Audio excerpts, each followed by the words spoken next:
if the legendary Uchiha clan, the one that includes heirs to the Sharingan, were thrown right in the middle of the Jujutsu world? Will they still be considered overpowered prodigies in a world where Gojo, Itadori, and dozens of other prodigies exist? And most of all, how would they stack up against someone as powerful and cunning as none other than Sukuna himself? Lastly, how would the rivalry with the Zenin clan compare, given that both are known for being more egotistical than Andrew Tate? Firstly, in our universe, the Uchiha clan is one of the oldest Jujutsu families, not famed for their chakra, but for the advanced form of cursed energy manipulation that passes through their eyes. This ability is called the Cursed Sharingan. The Sharingan depletes the cursed energy while enhancing perception and prediction, and also allows its users to use a binding type curse technique. The Mangekyo Sharingan is still present here, unlocking one's cursed potential. In this universe, the Uchihas are elitist, powerful, and viewed with suspicion by the Jujutsu world, just like the Zenin clan. So, how would the entire story unfold? Let's find out. As soon as Itadori eats Sukuna's finger,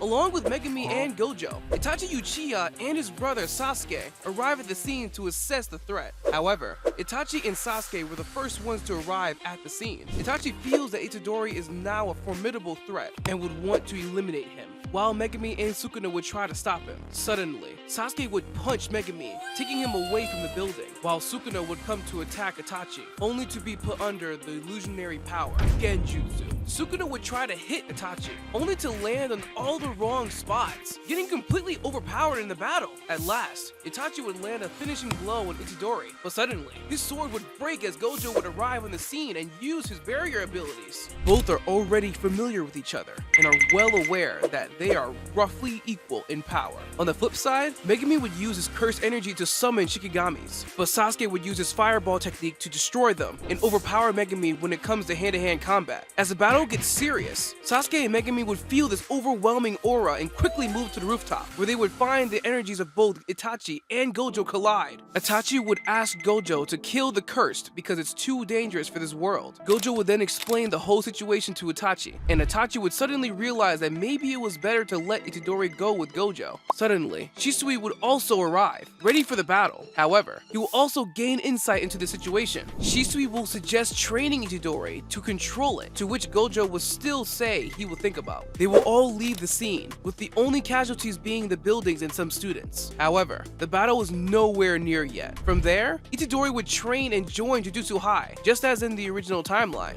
As Mahito begins experimenting with human transfiguration, Uchiha clan will deploy Sasuke. Meanwhile, from Jujutsu High, Megumi, Itadori, and Nobara will join the mission. No one would know that this mission will become darker than the Uchiha clan's aura. Sasuke begins investigating the scene where Shisui believes many transformed humans originate. However, something eerie is already happening as Mahito is doing experiments on angry boys. Sasuke was the first to reach the scene and began fighting Mahito. Mahito easily destroys Sasuke in hand-to-hand combat, which surprises Sasuke because he isn't used to getting overwhelmed in actual fights. Being so angry at Mahito, he reveals his Sharingan, and suddenly, his movements become rapid, allowing him to almost keep up with Mahito. Mahito tells Sasuke that he senses a lot of hatred in him, and tells him that there's no point in hiding it. If he wants to achieve inevitable revenge, then he should join Mahito. Suddenly, Haname and Jogo appeared, pinning Sasuke down. Sasuke said that he will take revenge on each one of them. However, seeing what Mahito has to offer, he suddenly decides to take the quote-unquote power that would make him take revenge and quench his thirst to dominate the Zenin clan. Mahito does a special modification, giving Sasuke a form that gives him wings, turns his skin into that of a dark beast, and makes him at least 10 times faster than he already was. Sasuke decided to work freelance for Mahito, meaning there would be no long-term commitment, but he would still help them in the shadows. After a while, our heroes arrive at the scene where they encounter Sasuke. Megumi gets angry with Sasuke's involvement, but this Sasuke, well, he easily destroys Megumi, making his hand go right through his chest, killing him off. Seeing this, something shifts in Itadori. Suddenly, Mahito appears behind Itadori's back, feeding him with 2 fingers of Sukuna. He already knows that bringing Sukuna out would be the best thing for them. Now, Sukuna is stronger, but so is Sasuke. They fight head-to-head with each other, while other cursed spirits are attacking Nobara. Mahito also lets himself loose, but now, Naname comes and starts fighting him. Sasuke uses his black beam technique, which is faster than the speed of sound, to pierce through Sukuna as he smirks in victory. Sukuna appears behind him, telling him that he's a special cursed spirit hybrid and that something is lurking deep inside him that he doesn't know. Sukuna then chops one of Sasuke's arms off, almost destroying him completely, but at the same time, Itadori controls him. The battle stops right there. Haname takes away Sasuke while Mahito retreats. Megumi is dead, and everyone is in a state of shock. Back at Jujutsu High, there's a lot of panic about what just happened. Gojo is in disbelief that Sasuke chose the dark path and reveals a big secret from the past. He shows that Sasuke's father, Fugaku Uchiha, was killed by someone called Toji Fushiguro, who was also Megumi's father. This is probably the reason why he wants to eradicate the whole clan. At the same time, Shoko Iere manages to revive Megumi despite his rough injuries, and is shocked to know the entire story. While his hate is justified, removing the whole clan is still unfair. On the Uchiha side, panic begins to spread, and on the Senju side, a plan for a major war unfolds as well. They know that something big is coming, and that it's not going to be easy to win. On October 31st, the Shibuya incident occurred. Civilians are trapped under a barrier where cursed spirits are involved, exasperating the situation. Suddenly, Gojo Satoru has been sealed. However, the fight is still happening. Itachi joins the battlefield, but he knows something feels off. There is this eerie energy that he's getting, but he doesn't know where it's coming from. Suddenly, a man walks towards Itachi and introduces himself as none other than Toji Fushiguro. Itachi's world would collapse the mention of that name, since in this timeline, Toji was killed in a bloody battle with Shisui Uchiha. Toji would say that Itachi has grown a lot since the last time they met, but now he must take his revenge. He was so overpowered that he broke free from Mahito's curse. With infinite stamina, the matchup is bound to get interesting. The fight began, and both guys understood their assignments. The hand-to-hand combat starts, and at first glance, Toji is winning. Suddenly, he stabs Itachi in the throat, but suddenly, he sees that it was nothing more than an illusion. Itachi then uses his Sharingan, and Toji isn't surprised. He says that he has already gone through this in the past, and that he curses the Sharingan more than anything. Toji gets into the sky, breaking free from the illusion, and he sees multiple Itachis. Using his calm mind, he grabs the throat of the original Itachi, surprising him and almost killing him, till he kicks Toji to escape the scene. Toji strikes like a panther with blades, slicing through the buildings, cracking the floor, but Itachi uses fireballs to slow him down. Now, Itachi has had enough, and he uses his Mangekyo Sharingan domain expansion, and here,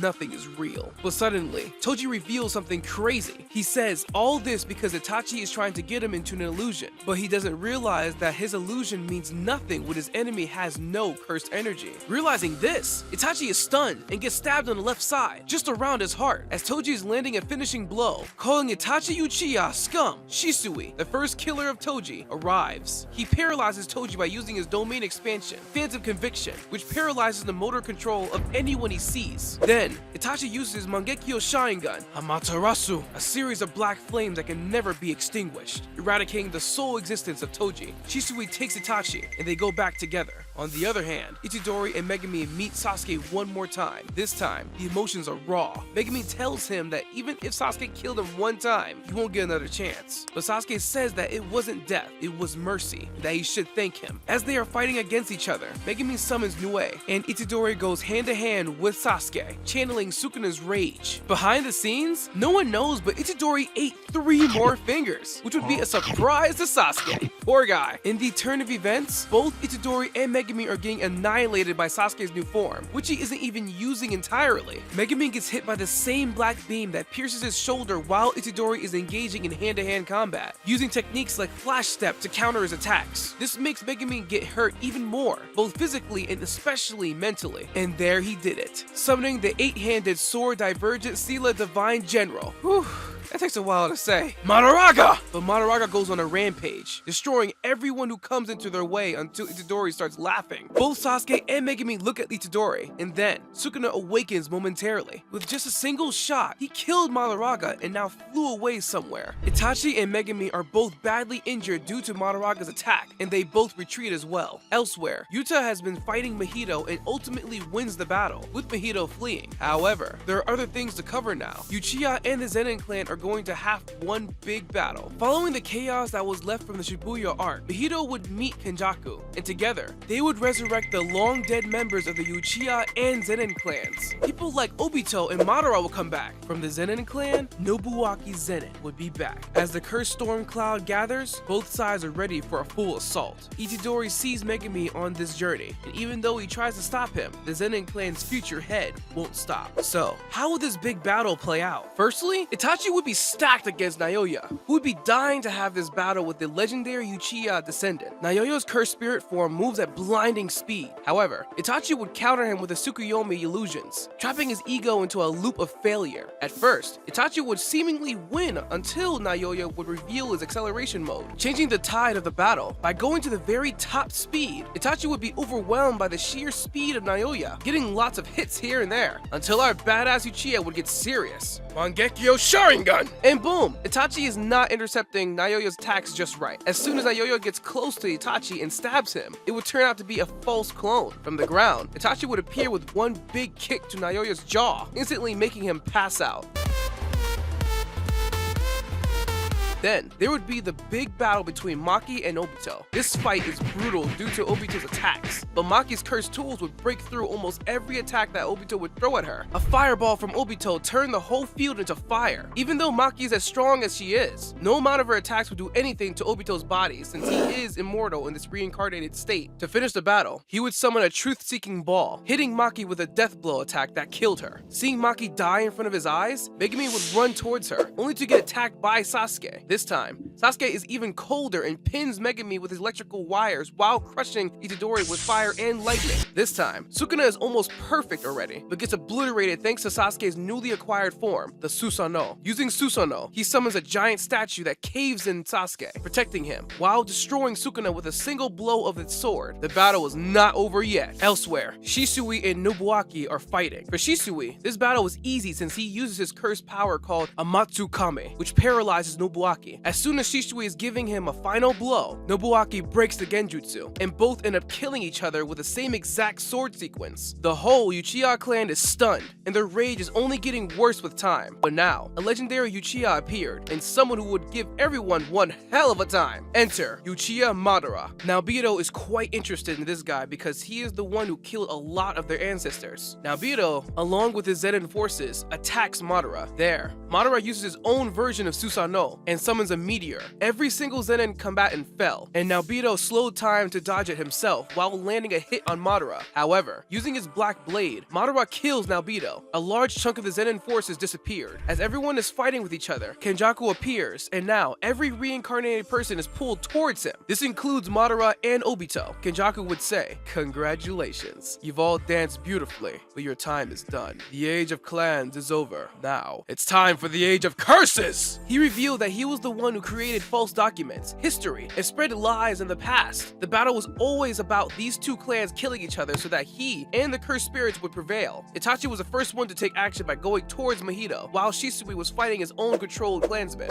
Madara and Obito. The results? Shisui died of fatal injuries because the two Uchihas were way too overpowered. Seeing this, Itachi gets overly furious as he's fighting Mahito. Itadori, Sasuke, and Megumi are now fighting both Obito and Madara. It's pure chaos! For the time being, they started working together so they can take down Kenjaku. Itachi sees his brother fighting the legendary Uchihas, and suddenly, something shifts in him. He sees the eyes of Shisui rolling towards him. He got the assignment. Itachi infused Shisui's eyes with his cursed energy, increasing his cursed energy and overall abilities to maximum. With a single Amaterasu black flame attack, he manages to burn down Haname, Jogo, and Mahito. The three cursed spirits die, and a lot of chaos is restored since Madara and Obito are also gone. However, Megumi and Sasuke are almost at their limit with fatal wounds. Suddenly, Itadori starts laughing crazily, and now, Sukuna joins the battle. At his dying moment, Mahito gave him all the other cursed fingers, which made Sukuna come back to his full power. Kenjaku's plan is working, and our heroes seem like they are in big trouble. With a single attack, Sukuna takes revenge on Itachi, calling him a leftover Uchiha and kicking him in his gut. Itachi passes out. Now, he goes towards Megumi, calling him a very interesting candidate to be his minion. And as soon as he is about to take Megumi forcefully, Gojo comes back. He reveals that that Hana Kurusu used her angel technique to free him from the prison realm. Now, it's Gojo, Megumi, and Sasuke versus Kenjaku and the overpowered Sukuna. It's the battle between Limitless and Malevolent Shrine. Gojo's blue eyes are glowing, and he says that he is ready to rumble. He sees Megumi and Sasuke, who are badly injured. Immediately, he uses Infinite Void while Sukuna counters it with Malevolent Shrine. The sheer space rips open as both domains try to consume each other. On the other hand, Kenjaku is using the gravity-type curse technique that starts to turn the battlefield into black holes. Sasuke is now standing beside Gojo and activates his perfect Susanoo attack, which slices his domain with raw force. Megumi, in his desperate move, unleashes a final version of Chimera Shadow Garden, fusing Madaraga's wheel with his own will. A full army of cursed Shikigami appeared behind him, and it was led by a shadow of Toji Fushiguro himself. While Kenjaku is still dominating the battlefield with his big attacks, Itachi suddenly appears and puts Kenjaku into Koto Amatsukami, which makes him permanently paralyzed in an illusion of Itachi. The injured Itachi, walking towards Sasuke, hugs him and says that this is the final gift from his side, and he has been a bad brother. He then tells Sasuke that Kenjaku could not move due to the overwhelming Shisui's spell that he has put him under, and that he should kill him. Sasuke went on a full rampage, and by unleashing his thunderous attack, Chidori, he stabs Kenjaku's heart, killing him permanently. This is also a sad moment to see for Gojo because he saw his old friend Geto, who was being manipulated by Kenjaku, die once again. Now, Sukuna is at his all-time power, and even Gojo is having difficulty fighting him. Sukuna once again uses Malevolent Shrine, and Gojo uses Unlimited Void. As both are clashing with each other, Sukuna suddenly uses Hollow Wicker Basket, which allows him to not get hit by Gojo's domain, and there, he lands a huge one, making Gojo fall 20 meters away. Gojo is in his anti-Sukuna rampage and reveals his big next trick, Falling Blossom Emotion, and as soon as Sukuna hits Gojo with his final move, Gojo's trick nullifies his attack, dismantles Malevolent Shrine, and suddenly launches a mixture of blue, red, and purple, a technique that he never used before. This nearly kills Sukuna, who is now unable to move. The battle stops, and there is peace everywhere, but at the cost of many people's deaths. This isn't something anyone was expecting. The Uchiha lost a lot of its men, and so did the Zenin clan. Now, Gojo is on a mission to extract Sukuna from Itadori's body, while Sasuke and Megumi are aiding him. In the end, peace prevailed on the basis of thousands of casualties. If you enjoyed the video, subscribe to Anime Lover Boy, and get the craziest what-ifs you would ever imagine. Comment down below which one you would like to see next.